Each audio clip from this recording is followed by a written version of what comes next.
Everyone, आज हमारी है क्लास 2 और आज हम करने वाले हैं स्पीकर के बारे में। स्पीकर और हमारा जो टॉपिक है ये मेंस के पेपर 2 के अंदर पार्लियामेंट एंड स्टेट लेजिस्लेचर के अंदर आता है। ठीक है, तो हम स्पीकर के बारे में करेंगे इंट्रो, उसके बाद ये वाई इन न्यूज़। ठीक है, इसके जो भी कॉन्स्टिट्यूशन से रिलेटेड इंपॉर्टेंट टॉपिक्स है, आर्टिकल्स नंबर जो भी है, उसके बाद इसके जो भी मतलब पावर्स है, इश्यूज़ एंड चैलेंजेस है, what to do any community और supreme court judgement way forward के अंदर ही आ जाएगा वैसे तो वे फॉरवर्ड एंड कंक्लूजन, और इससे हमारा टॉपिक खत्म हो जाएगा कंप्लीट। न्यूज़ में क्यों है ये टॉपिक? ठीक है, पहला तो है इनकी controversial powers such as partisan handling of anti defection cases. Example अपना महाराष्ट्र हो गया, मणिपुर हो गया। पार्टीजन वो आपको आगे समझ जाएगा क्या है ये सिस्टम। ठीक है, सर्टिफिकेशन ऑफ मनी बिल्स। ठीक है, कहीं टाइम पे तो डिफेक्शन पार्टीजन हो रहा है और कहीं टाइम पे डिफेक्शन डिले कर रहे हैं, डिफेक्शन पेंडिंग हो रही है। एग्जाम्पल 1.5 साल तक रोक के चल रहे हैं क्योंकि वो फ्लोर मैनेजमेंट कर रहे हैं, डिफेक्शन पेंडिंग। और ये तो थोड़ा सा वैसे नेगेटिव में आ गया। एक है अभी all India speaker conference 2025 organised to mark the 100th anniversary of Veer Vithalbhai Patel. बड़े भाई हैं ये सरदार भाई पटेल के। ठीक है, विठल भाई Patel who is the speaker. ठीक है, द इंट्रो लिख दीजिए। द स्पीकर प्रॉब्लम से रिलेटेड में इसमें क्वेश्चन आएगा स्पीकर के। The speaker is envisioned as the guardian of parliamentary decorum, yet in recent times the office, थोड़ा ये आयरनी की तरह हो रहा है, the office has been reduced to a partisan gatekeeper। मतलब स्पीकर को बनाया तो इसलिए गया था कि वो नॉन पार्टीजनशिप को प्रमोट करे पार्लियामेंट के अंदर, लेकिन आज वो जो रूलिंग पार्टी होती है उसी के साथ मिलकर उसको पार्टीजनशिप मतलब भंग कर रहे हैं एक टाइप से।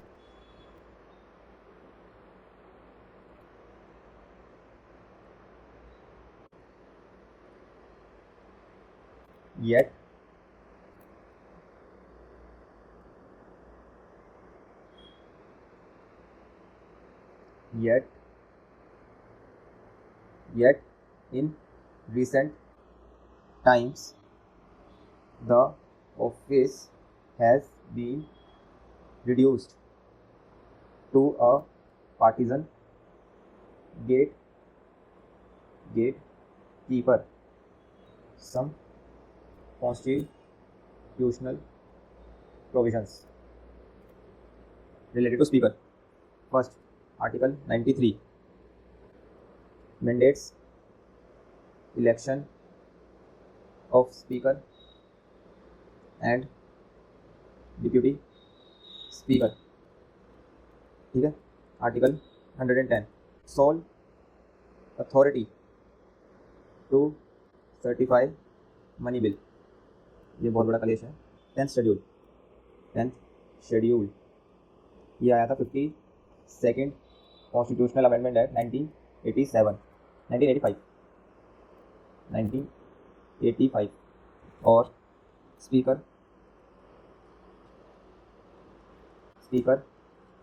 was empowered to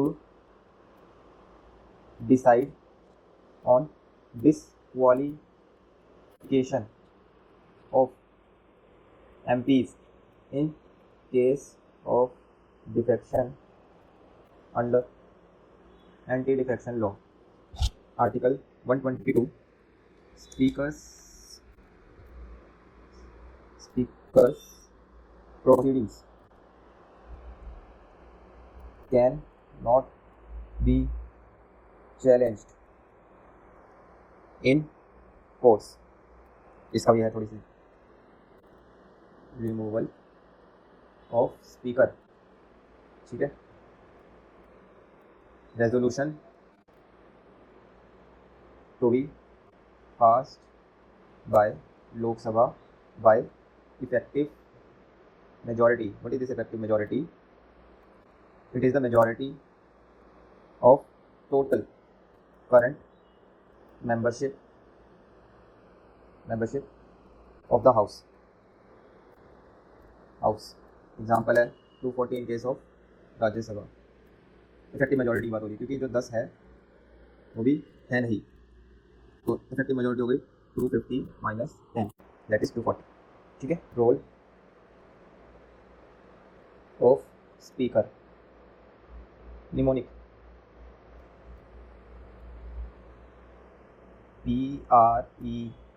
PRESENT CAD P से presides over Lok Sabha over R rules on money bill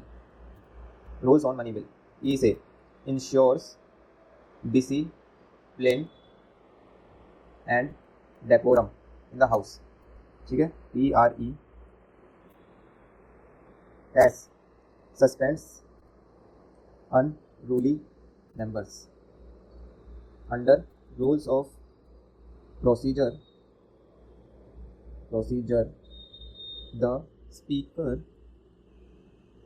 the speaker has the power to suspend MPs, maintain order and refer bills to committees.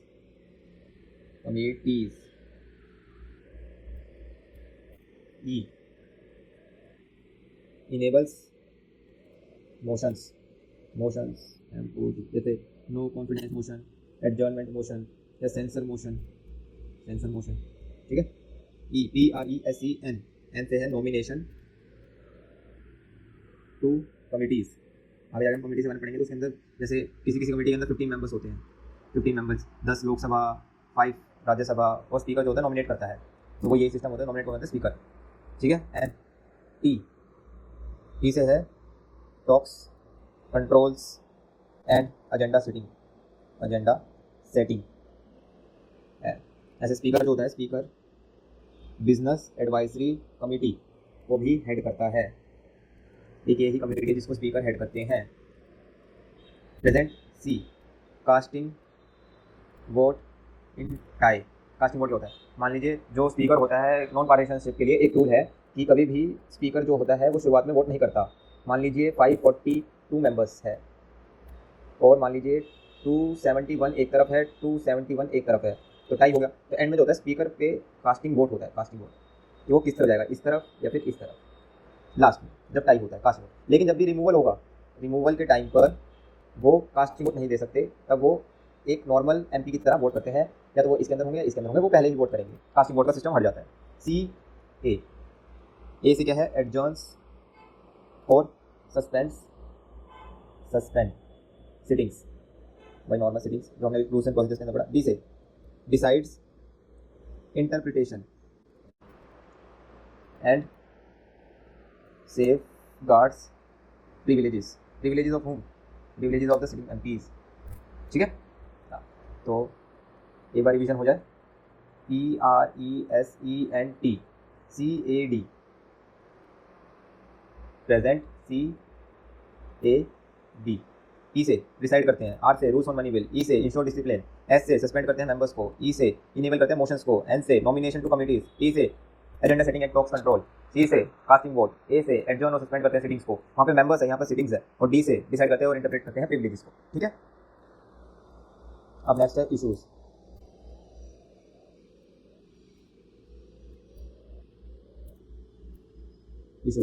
Issues के लिए जो mnemonic है वो है BIEED। B से biased due to party affiliation to the ruling party, obvious है। ठीक है, BI इम्प्यूनिटी मतलब इनके जो भी टॉक्स है वो सुप्रीम कोर्ट के अंदर किसी भी कोर्ट के अंदर नहीं बातें करी जाएगी। इम्प्यूनिटी अंडर आर्टिकल कौन सा 122 फ्रॉम कोर्ट्स स्क्रूटिनी। अब जैसे मैं जो भी बोल रहा हूँ वो लिखते जाना अगर आपको अच्छा लग रहा है तो, क्योंकि ऐसे तो आपको समझ नहीं आया क्या लिखा हुआ है और मैं ये शेयर करना चाहता नहीं। ठीक है, पार्टीजन डिस्क्वालिफिकेशन, क्योंकि खुद की राइटिंग में ही सबको सबसे अच्छा समझ में आता है, खुद ही की वो एक पिक्टोरियल मेमोरी बन जाती है, ये एक्सपीरियंस के साथ ही है। पार्टीजन डिस्क्वालिफिकेशन, डिस्क्वालिफिकेशन हो गया, डिलेज हो गया, टू फेवर ऑन, किसको favour? Ruling party, obviously ruling party. कभी भी मेंस के अंदर कोई भी ऐसा नहीं लिखना है करंट बेस्ड हो या कुछ हो जिससे कि तुम एक पार्टी को दूसरी पार्टी के खिलाफ कर सको, तो इसलिए एक तुम्हें न्यूट्रल इंसान की तरह एक जनरल व्यू लिखना है। E exclusive control over what? Exclusive control over money bill क्या अफेक्ट कर रहा है ये? फेडरलिज्म को। कैसे? राज्यसभा की पावर कम होती है मनी बिल में, राज्यसभा की पावर कम होती है। तो BIPE बचा डी से disciplinary powers to suspend MPs। क्या करा जाता है इसको ज़्यादातर स्पीकर्स के थ्रू मिसयूज्ड, जैसे कि अभी हमारे करंटली 2024 में सस्पेंशन हुआ था, सस्पेंशन ऑफ ऑपोजिशन इन मास। ठीक है, ये हो गए 5 के 5 इशूज। BIPED, बी से बायसनेस, ई से इम्प्यूनिटी, पी से पार्टीजनशिप, ई से exclusive control over money bill and D से जो होता है डिसिप्लिनरी पावर्स को मिसयूज करा जाता है।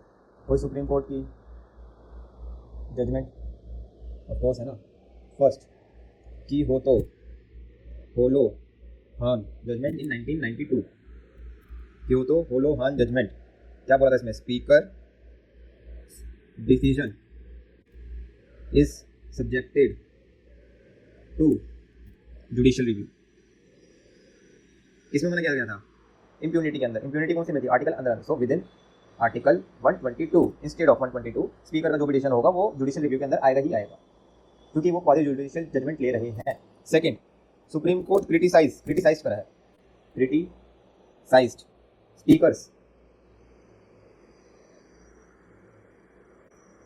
मनी बिल सर्टिफिकेशन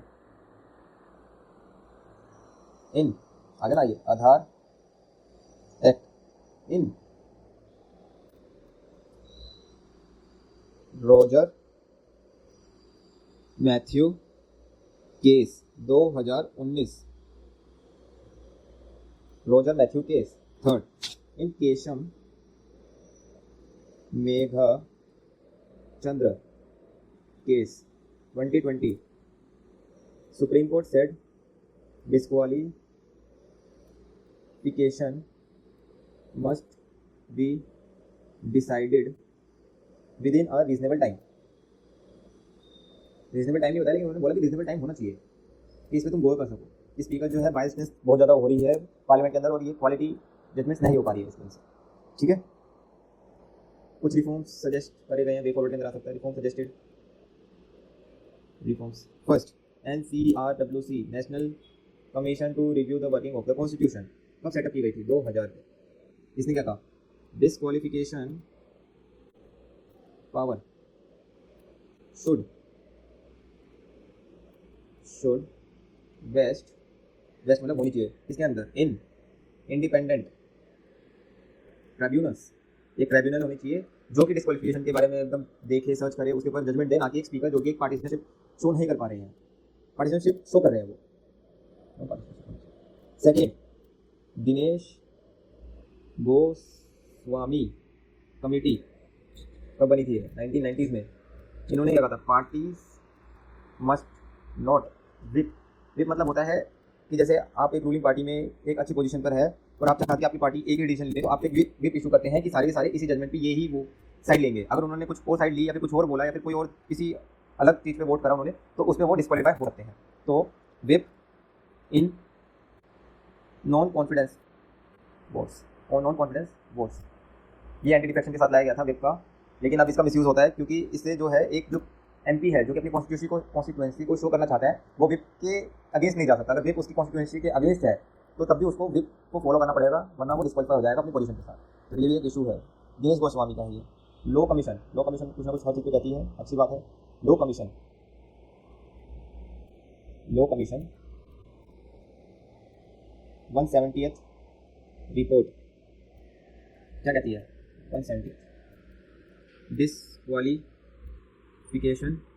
वही टाइम बाउंड होनी चाहिए जो कि केशव मेघचंद्र केस में कहा था सुप्रीम कोर्ट ने। डिस्क्वालिफिकेशन जो होती है must be time bound, 3 months 4 months, लेकिन इन्होंने कहा था that is less than 3 months होनी चाहिए।